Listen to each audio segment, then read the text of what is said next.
अडानी को एक रुपए एकड़ में जमीन दे दी, वो कहीं खड़ा हुआ जाकर? आप मुझे बताइए, मेरे पास 100 करोड़ रुपए इन्वेस्ट करने के लिए है, अगर मैं कहीं एकड़ों में जमीन खरीदने जाऊंगा 50 एकड़, मेरे करोड़ों रुपए तो उसी में लग जाएंगे। आपको पता लग जाएगा पिछले एक हफ्ते में कितना क्राइम रेट है यूपी के अंदर, दलितों पे कितना अत्याचार है, 1-1 रुपए एकड़ में कितनी जमीन दी जा रही है।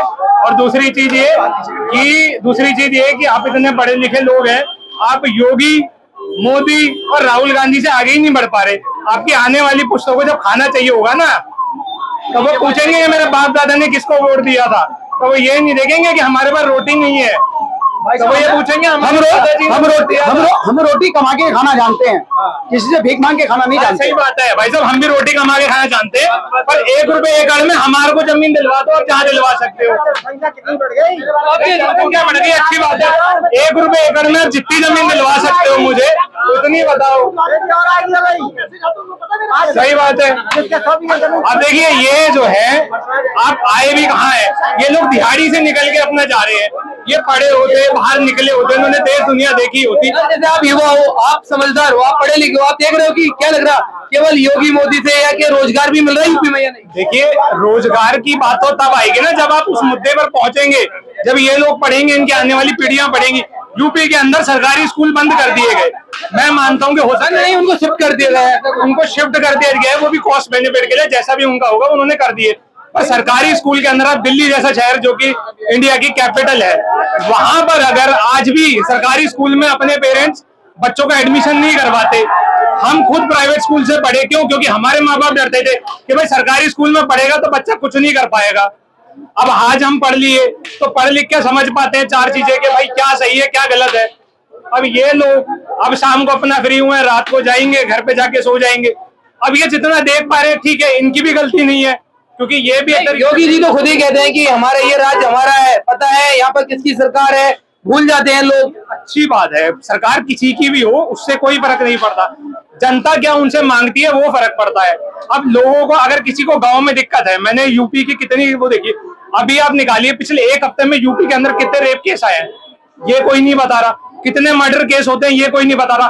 छोटी जाति के छोड़िए, गरीब लोगों को रेप केस तक है ना रिपोर्ट लिखवाने की दिक्कत पड़ जाती है। गाँव के अंदर मार मार के भगाते हैं। कौन मार के भगाता है?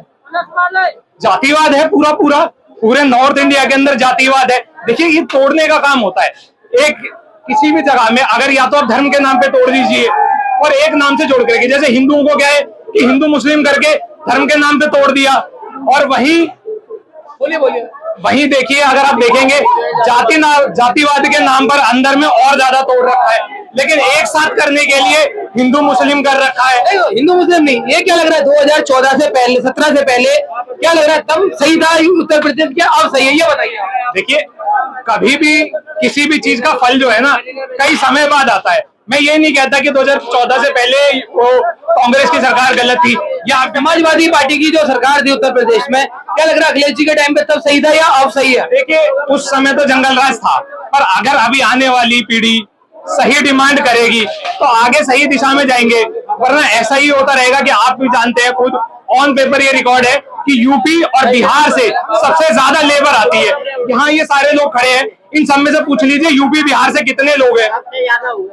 यूपी बिहार के सबसे ज्यादा लोग होंगे। अगर वहां पे डेवलपमेंट हुई इतने सालों से, या आने वाली सरकार ने डेवलपमेंट करी, या जो आएगी वो सरकार डेवलपमेंट करेगी, तो ये लोगों को आने की जरूरत पड़ती। मैं तो राजस्थान से हूँ, हमारे तो दादा परदादा ही पहले आ गए, क्यों? क्योंकि वहां पे भी जातिवाद था।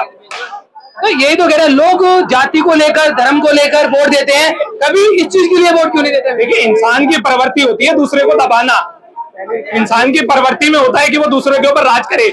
ये इनको बताया ही नहीं कि राजा महाराजा किसी भी चीज का रेवोल्यूशन लाने के लिए हमेशा पैसे की जरूरत पड़ती है। और ये 4 लोग इकट्ठे हो जाए कहीं पर भी, इनके इतने डंडे मारेंगे 4 दिन तक नहीं उठेंगे। वही 4 पैसे वाले लोग आप कभी नहीं देखोगे खड़े होते हैं। अडानी को 1-1 रुपए एकड़ में जमीन दे दी, वो कहीं खड़ा हुआ जाकर?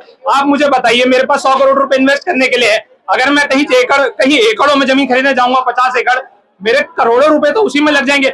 आप मुझे 1-1 रुपए एकड़ में जमीन दिलवा दीजिए, मैं उसी पैसे को जो मैं जमीन खरीदने में लगाता मैं उसको काम में लगाऊंगा, मैं रोजगार दूंगा लोगों को, तो मेरी ग्रोथ नहीं होगी क्या? ये ग्रोथ के नाम पर इन लोगों को पागल बनाया जाए। राजा महाराजाओं के समय से ये चलता आ रहा है सर। जैसे अभी तक यूपी में ऐसे काम नहीं हुआ, मेरी उम्र भी 60-65 साल की हो गई है, बाकी झगड़े चोरी डकैती बिल्कुल बंद है।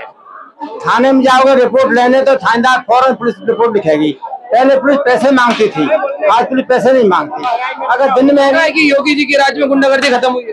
बिल्कुल 100% गुंडागर्दी खड़ी। बलात्कारी तो खत्म नहीं हुई, कौन सी बलात्कारी हुई? हर जगह बलात्कार चले यूपी के लग रहा है कि यूपी में गुंडागर्दी खत्म नहीं हुई आपके साथ? कुछ भी नहीं हुआ। हम मेरठ के रहने वाले खुद है, हर जगह हो रहा है ड्रामे।